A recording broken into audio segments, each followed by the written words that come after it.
Hi friends, இன்றைக்கி நம்ம சாம்பார் வைக்க போகிறோம். கத்திரிக்காய் சாம்பார் எப்படி வைக்கிறேன்னு பாருங்கள். சிம்பிளாக தான் வைக்கிறேன், தெரியாதவங்க கொஞ்சம் பார்த்து தெரிஞ்சுக்கோங்க. எண்ணெய் ஊற்றணும், எண்ணெய் காயணுங்க, இல்லைன்னா பச்சை வாசனை வரும். எண்ணெய் பச்சை வாசனை.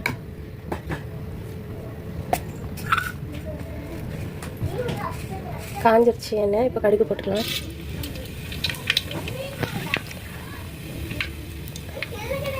கடுகு வெடிக்கணுங்க. வெடித்த உடனே தான் வெங்காயம் போடணும்.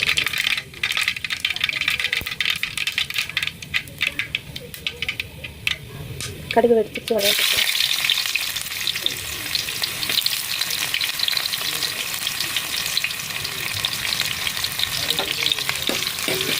வதக்கி விடலாங்க. வெங்காயத்தை வதக்கலாம்.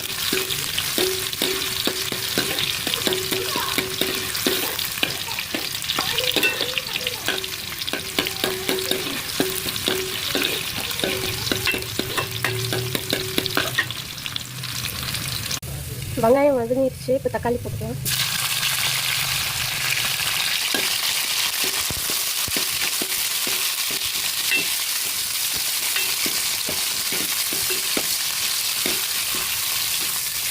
தக்காளியும் நல்லா வதங்கணும்.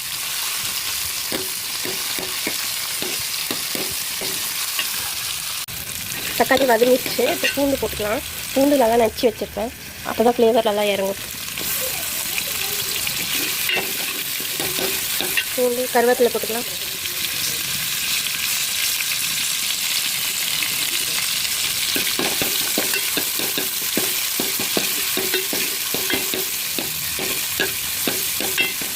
இப்போ பெருங்காயம் போட்டுக்கலாம்.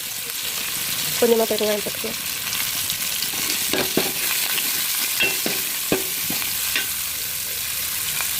இப்போ கத்திரிக்காவை போட்டுக்கலாங்க. வெட்டி வச்சுருக்கேன் தண்ணியில், அதை எடுத்து போடலாம் இதில்.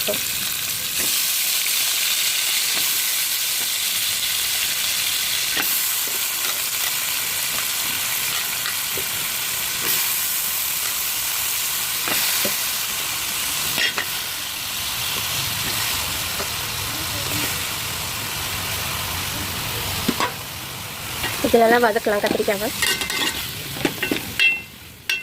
உப்பு போட்டு வதக்கலாம். உப்பு 2 ஸ்பூன் போடுறேன்.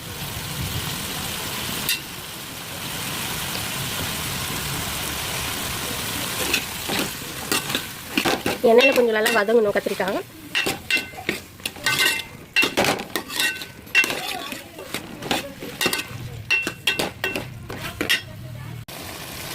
கத்திரிக்காய் எண்ணெயில் வதங்கிடுச்சு. இப்போ வந்து குழம்பு மிளகா பொடி போட்டுக்கலாங்க.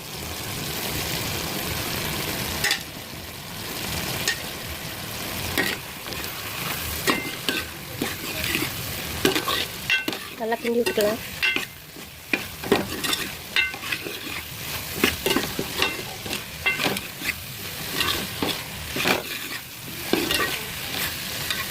இப்போ புளி தண்ணி ஊற்றிக்கலாங்க.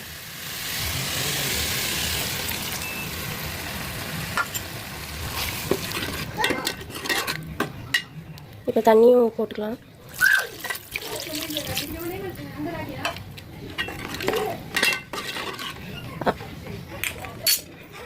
கத்திரிக்காய் வெந்த பிறகு நம்ம பருப்பு எடுத்து ஊற்றிக்கலாங்க. கத்திரிக்காய் வேகிறதுக்கு இப்போ விட்டுடலாம். கத்திரிக்காய் வெந்துருச்சுங்க. இப்போ பருப்பு நான் குக்கரில் போட்டு வேக வச்சு வச்சுருக்கேன், அதை ஊற்றிக்கலாங்க.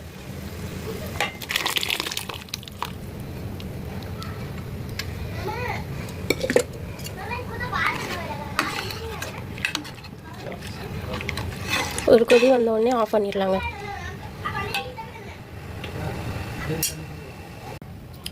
சாம்பார் ரெடி ஆயிடுச்சுங்க. சூப்பரான சாம்பார். இன்றைக்கி இந்த கீரை தான் வைக்க போகிறேங்க. இந்த கீரை இது பேர் தெரியல, வந்துச்சு வீட்டுக்கிட்ட வாங்கிட்டோம். உங்களுக்கு தெரிஞ்சாக்க கமெண்ட் செக்ஷனில் சொல்லுங்கள். இப்போ இந்த கீரை பொரியல் பண்ண போகிறேன். எப்படி பண்ணலான்னு பார்க்கலாம் வாங்க. எண்ணெய் போட்டேன். எண்ணெய் காஞ்சிருச்சு. கடுகு போட்டுக்கலாம். கடுகு வெடிஞ்சிருச்சு. இப்போ வெங்காயமும் பச்சை மிளகாவும் போட்டுக்கலாம்.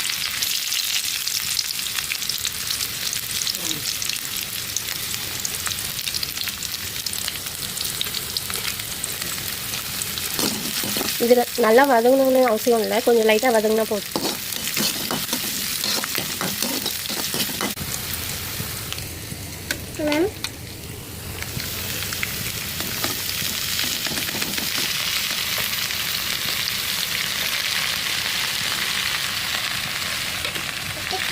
கீரை வதங்கினோடனே கொஞ்சம் கம்மியாகிடும். அது இப்போ இப்படி தான் இருக்கும். இது வதங்கிறதுக்குள்ளே இது சுண்டி இது கம்மியாகிடும் கீரை கொஞ்சம் நேரத்தில். எண்ணெயில் வதங்க இதை பாருங்கள் கம்மியாகிடுச்சு கீரை. இன்னும் வெந்துருச்சுன்னா இன்னும் கம்மியாகிடும். இந்த கீரை பேர் தெரியல, உங்களுக்கு தெரிஞ்சால் கமெண்ட் செக்ஷனில் சொல்லுங்கள்.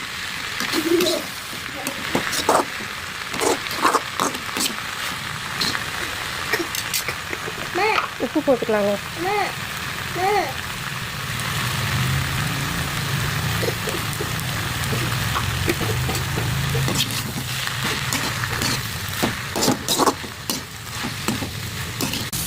கீரை வெந்துருச்சுங்க. இப்போ வந்து துருவின தேங்காய் எடுத்து போட்டுக்கலாம். அதில் டேஸ்ட்டு நல்லாயிருக்கும்.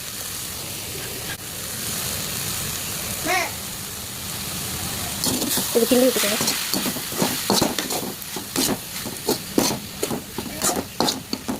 அவ்வளோதாங்க, ஆயிடுச்சு. இன்றைக்கி வந்து சாம்பார், கத்திரிக்காய் சாம்பார், கீரை பொரியல், தேங்காய் துருவின தேங்காய் போட்டு. நீங்களும் வீட்டில் ட்ரை பண்ணி பாருங்கள். நெக்ஸ்ட் வீடியோவில் பார்க்கலாம். பாய்.